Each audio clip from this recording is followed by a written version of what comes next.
जय गुरुदेव। शाकाहारी पत्रिका 20 जून 1998 की है।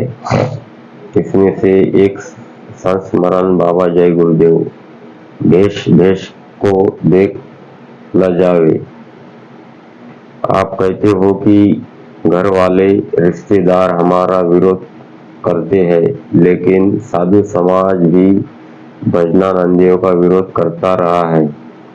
हमारे पास एक साधु जी आए, मुझसे बोले कि मैंने वह भेष धारण किया, घर बार छोड़ा, लेकिन अभी तक मुझे कुछ नहीं मिला। मैं भजन करना चाहता हूँ। मैंने उसको भेष दे दिया, वो भजन में लग गए। वो जहाँ भी रहते थे वहाँ और भी साधु लोग रहते थे।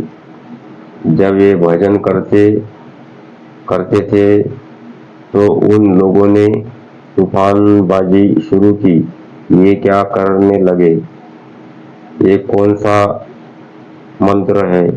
कहने का मतलब ये है कि उनको बहुत तरह से तंग करने लगे। वो बेचारे बहुत दुखी और परेशान होकर मेरे पास आए और कहने लगे कि महाराज क्या करूं, मेरे साथ वाले बहुत तंग कर रहे हैं। मुझ तो बहुत सीधे साधु जी थे।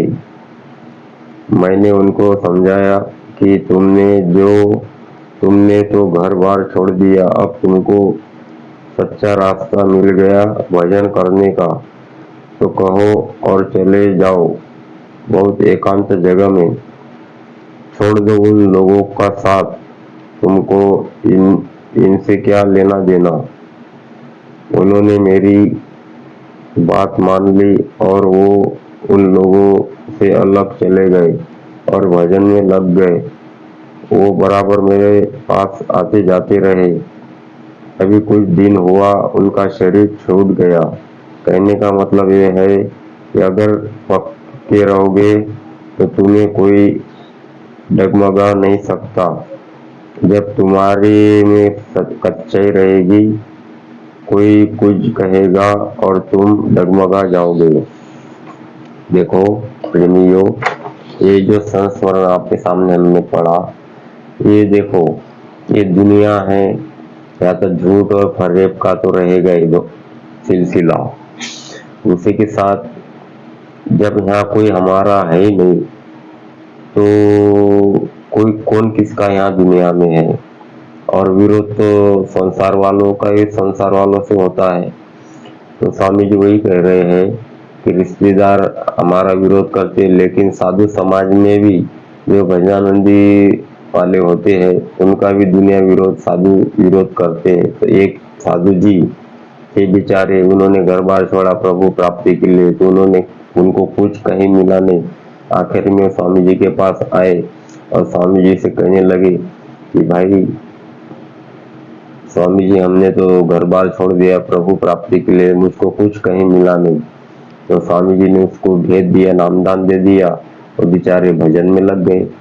तो वो साधुओं के साथ रहने लगे।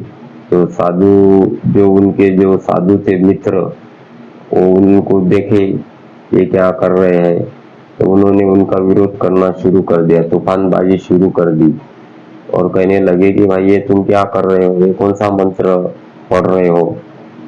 कहने का मतलब ये है कि उनको हर तरह से वो साधु, उनके जो मित्र थे, तंग करने लगे। परेशान हो गए बेचारे, गरीब थे, कुछ बोल नहीं सकते थे।